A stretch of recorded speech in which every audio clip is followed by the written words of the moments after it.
Details చూస్తే తెలంగాణ ప్రభుత్వం ఎంతో ప్రతిష్టాత్మకంగా చేపట్టిన ప్రజాపాలన ప్రగతి ప్రణాళిక ద్వారానే పట్టణాల్లో ప్రతి వార్డు సమగ్రంగా అభివృద్ధి చెందుతుందని జిల్లా కలెక్టర్ రాజేష్ షా తెలిపారు. గురువారం పట్టణంలోని 45వ వార్డు భూక్తాపూర్ కాలనీలో నిర్వహించిన వార్డు సభకు మున్సిపల్ చైర్పర్సన్ బండారి అనుష్తో కలిసి ఆయన హాజరయ్యారు. వార్డులో నెలకొన్న డ్రైనేజీ, త్రాగునీరు, వీధి దీపాలు, అంతర్గత రహదారులు, పారిశుద్ధ్య సమస్యలను త్వరితగతిన గుర్తించి వాటి పరిష్కారానికి తగిన ప్రణాళికతో నిధులు మంజూరు చేస్తామన్నారు. వార్డు ప్రజల అవసరాలకు అనుగుణంగా అధికారులు ప్రగతి ప్రణాళికను సిద్ధం చేయాలని ఆదేశించారు. అర్హులైన ప్రతి ఒక్కరికి ప్రభుత్వ పథకాలు అందుతాయని ఆయన ప్రజలకు హామీ ఇచ్చారు.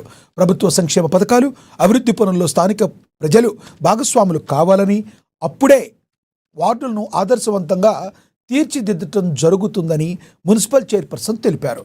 అనంతరం వేసవి శిక్షణ శిబిరం నిర్వహించిన స్విమ్మింగ్ పోటీల్లో 2వ రోజు బహుమతి పొందిన మున్సిపల్ చైర్పర్సన్ కుమార్తె బండారి అమితకు కలెక్టర్ ప్రశంసా పత్రాన్ని అందజేసి అభినందించారు.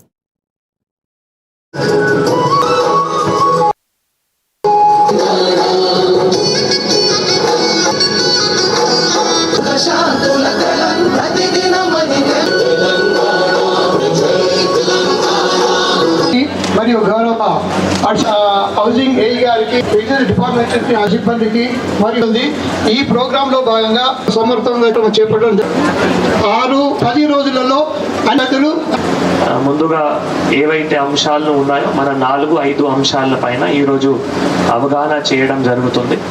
ఒకటేమో నీటి సంరక్షణ చాలా ఇంపార్టెంట్. గత కొద్ది రోజుల నుంచి మా అధికారులకి ఆదేశాలు కూడా ఇవ్వడం జరిగింది.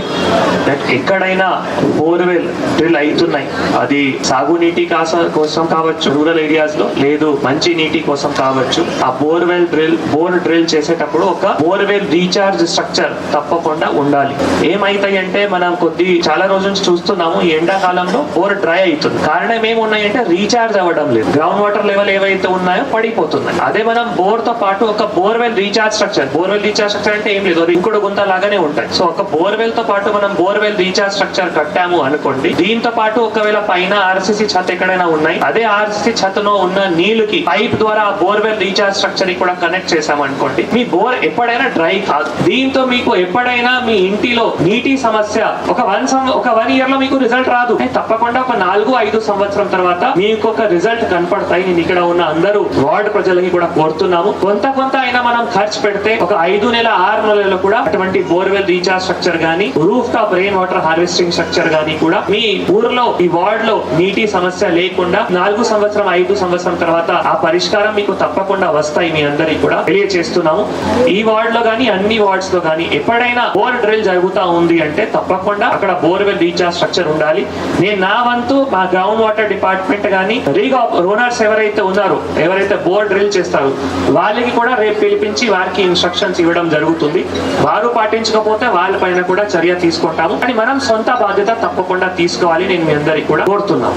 రెండో విషయం, చెత్త సేకరణ గురించి చెప్పారు. చెత్త సేకరణ డైరెక్ట్ గా సుప్రీం కోర్ట్, అంటే మన న్యాయ వ్యవస్థలో ఎవరైతే చాలా టాప్ లో ఉంటారో సుప్రీం కోర్ట్, వారి నుంచి ఆదేశాలు. ఏది అంటే 4 రకాలు మనం చెత్త సేకరణ చేయాలి. 4 రకాల్లో తడి చెత్త కావచ్చు, పొడి చెత్త కావచ్చు, తర్వాత శానిటరీ చెత్త ఏవైతే ఇందాక కమిషనర్ గారు చెప్పారు, ఈ శానిటరీ నాప్కిన్స్ గానీ, తర్వాత మనం ఏవైతే డైపర్స్ ఉన్నాయో అవి గానీ. 4 రకాలు అంటే ఈ వేస్ట్, అంటే ఎలక్ట్రానిక్ వేస్ట్, కెమికల్స్ గానీ అటువంటి.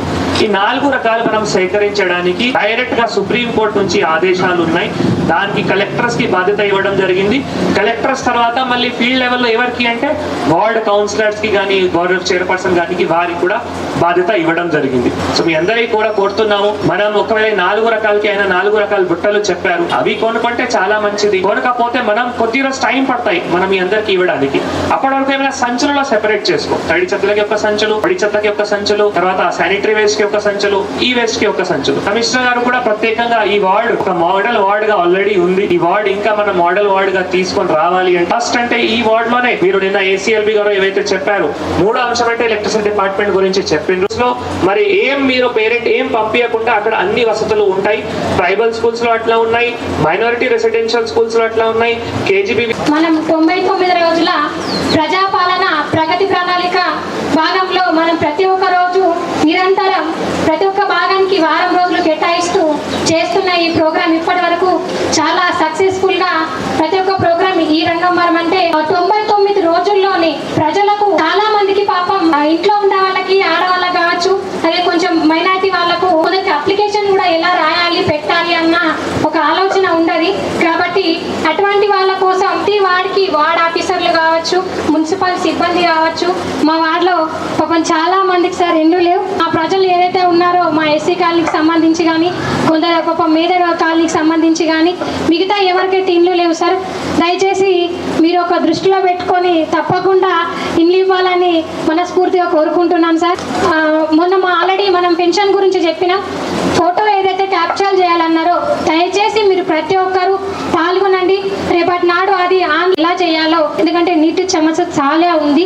దాన్ని తీర్చాలంటే ఎక్కువ మొత్తంలో దాన్ని పడేయకుండా మీరు ఎలా వృధా చేసుకోకుండా ఉండాలో దయచేసి మీరు వేస్ట్ చేయకుండా కాపాడుకోవాలని ఈ వేదిక ద్వారా నా ప్రజలకు నేను చెప్తున్నా. ఎందుకంటే మనం అందరికీ చెప్పాల్సిన అవసరం లేదు. మాకు డైలీ ఫోన్ చేస్తూనే ఉంటారు.